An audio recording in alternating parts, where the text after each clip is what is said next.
You know, I love living out here in the boonies. I wouldn't trade it for anything in the world. The advantages certainly outweigh the disadvantages.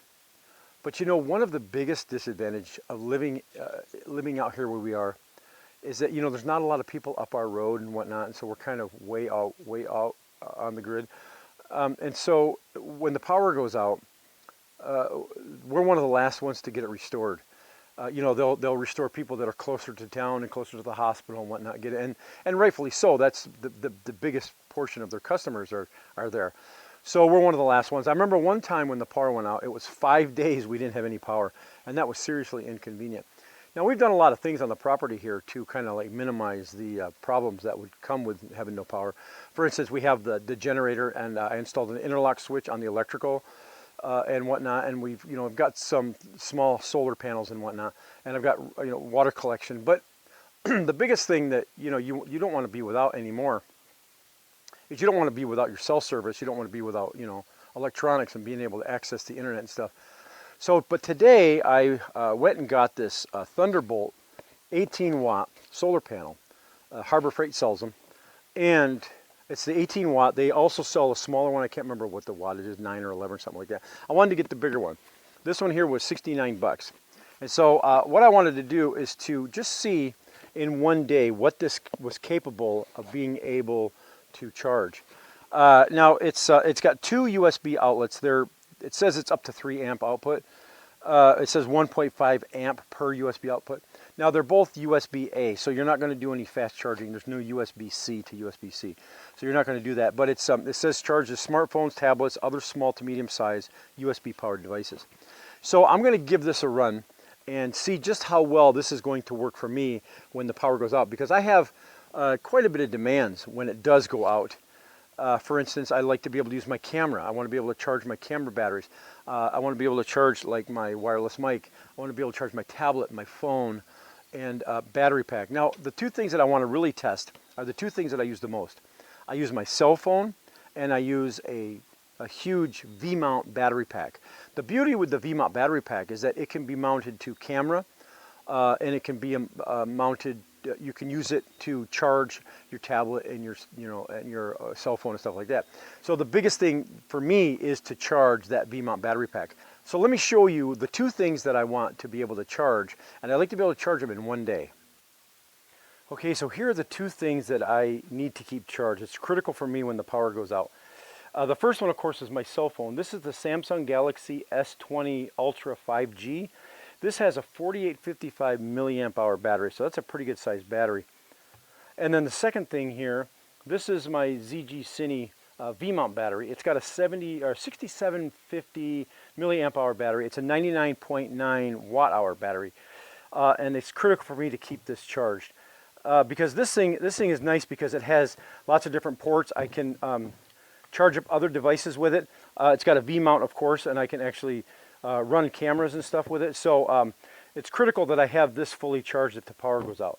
So let's go ahead and try to charge both of these. The first thing we're going to do is try my cell phone. Now it won't even turn on. It's so dead it won't even turn on. So we're going to try this first, and then after that we're going to try the V-mount battery. Okay, so when you take it out of the box, all you get is this, and you get this little manual. Don't need that. First strike against it, this. I don't like styrofoam. Styrofoam is junk. It's not biodegradable, and it's just unnecessary. They could have used cardboard. So that's strike 1.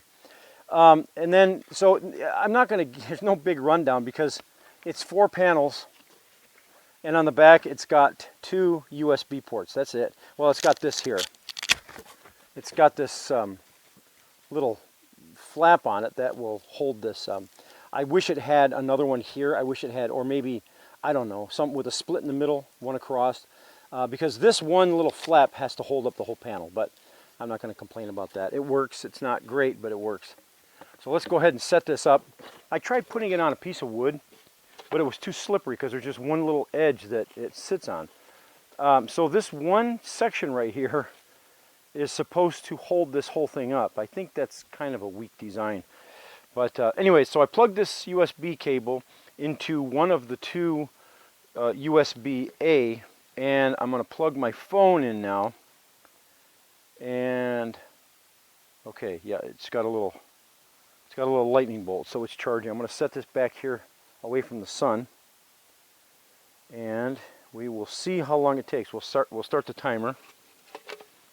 Okay, so I came back here, so it is 100%. It was 99 about a minute ago. So it's 100%, and that was exactly 2 hours and 3 minutes to charge this phone here. So now we have this battery pack right here. And we're going to go ahead and try to charge up this ZGCINE battery pack. So we've got a little USB port right here, and we're going to plug it in. And now this is probably too big. Well, I think I could probably set it back here away from the sun. Actually, it's a little big. So I brought this box out. I'm going to set it inside this box just to keep it out of the sun. And let me make sure it's charging. Yep, it's charging up. So I'll just put it in this box. And I'm going to have to, because the sun is going to be directly overhead, and then I'm going to have to tilt it the other way. And so I'll just keep an eye on this and see how long it takes to charge this huge battery up. Okay, so it's a new day, and I disconnected it last night about 7:30 because the sun started going behind the trees. And so I wanted this test to be in full sun. So I disconnected it. It ran about 7 hours, and I reconnected it this morning when I got full sun over those trees there. And it ran about 4.5 hours to fully charge this battery. So that's about 11.5 hours, and I think that's pretty good. Now, that may seem like a long time, but you have to remember, this ZGCINE battery it's huge, and most people are not going to charge these with this.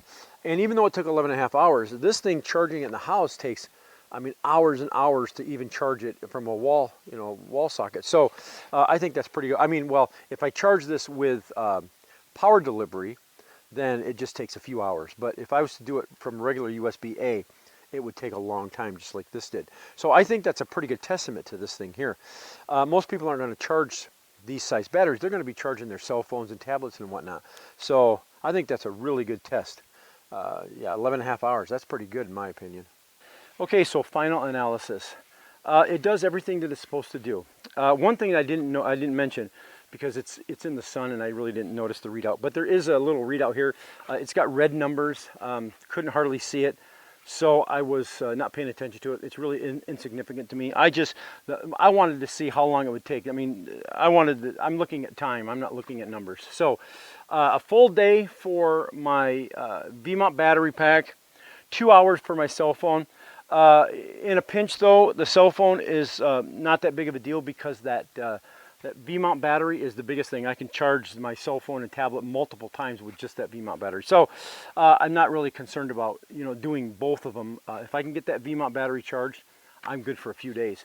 And so yeah, I'm really impressed. Now, if I was to give it a number, out of 5 stars, I would have to give it probably 4.